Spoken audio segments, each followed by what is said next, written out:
While the focus on Irish matters in the Brexit negotiations has been on future border arrangements between the Republic and Northern Ireland, the implications for the Common Travel Area (CTA) are starting to get more attention. The issue has been raised, in particular, by the Armagh-born Labour MP, Conor McGinn. He is seeking assurances that the present regime can continue, post-Brexit.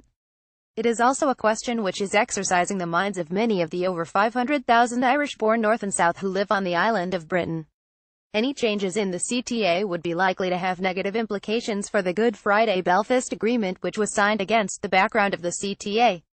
The CTA has never been fully defined in law but is based on a series of conventions, supported in some areas by legislation whereby Britain and Ireland confer rights on each other's citizens which long predate the entry of both states into the European Union or its predecessor the EEC. While there is some overlap between the rights enjoyed under the CTA and the EU freedom of movement, the CTA has a much wider remit.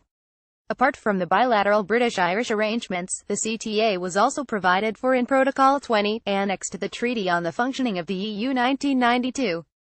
Protocol 20 allows that UK and Ireland can continue to make arrangements between themselves relating to the movement of persons between their territories, the Common Travel Area.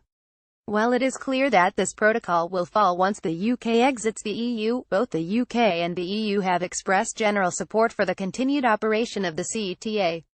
The UK position paper on Northern Ireland and Ireland, issued on the 16th of August, makes it clear that the UK wishes to maintain the full current arrangements of the CTA. The UK paper states that current rights enjoyed by British and Irish citizens include the following: the right to enter and reside in each other's state without being subject to a requirement to obtain permission, the right to work without being subject to a requirement to obtain permission, the right to study, access to social welfare entitlements and benefits, access to health services, and the right to vote in local and parliamentary elections.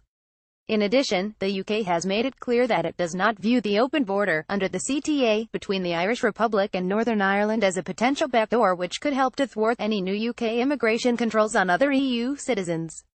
The UK pointed out that other EU citizens will continue to be free to travel directly to the UK, visa-free, post-Brexit, and that any new restrictions will rely primarily on curbs on EU citizens entering the UK labour market and/or accessing the social welfare system. This is a very open and progressive approach to the CTA. It builds on assurances, given earlier by Brexit Secretary David Davis and Prime Minister Theresa May, that the UK government intended to preserve the full range of entitlements in the CTA. Speaking in the House of Commons on the debate to trigger Article 50, Davis said that the UK intended without any qualification to retain the CTA with Ireland after it leaves the European Union. In essence, this means that the UK plans fully protect the position of Irish citizens in the Ireland Act 1949. The 1949 Act states that notwithstanding that the Republic of Ireland is not part of His Majesty's dominions, the Republic of Ireland is not a foreign country for the purposes of any law in force in any part of the United Kingdom or in any colony, protectorate. The UK government has also committed itself to ensuring that the rights conferred by the CTA will be enshrined in any final EU-UK treaty. The approach of the EU to the CTA, on the other hand, has not been anything like as explicit as the British offer. It produced its own paper, Guiding Principles for the Dialogue on Ireland, Northern Ireland. This is a very poor document. It offers no actual proposals on the future Northern Ireland Republic border.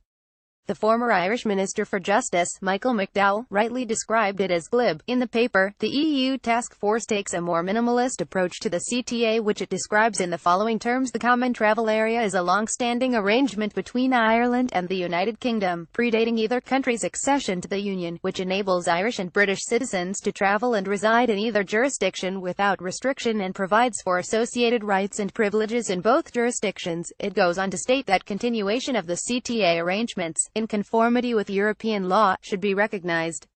It is certainly not nearly as forward a position as the UK. There is a further restriction contained in the EU negotiating guidelines which states that anything on Ireland must maintain the integrity of the Union's legal order. This means that the EU is hedging its bets somewhat. However, there is no reason, at present, to believe the EU will be particularly difficult on this matter. In fact, agreement on the CTA should be one of the less difficult parts of Brexit.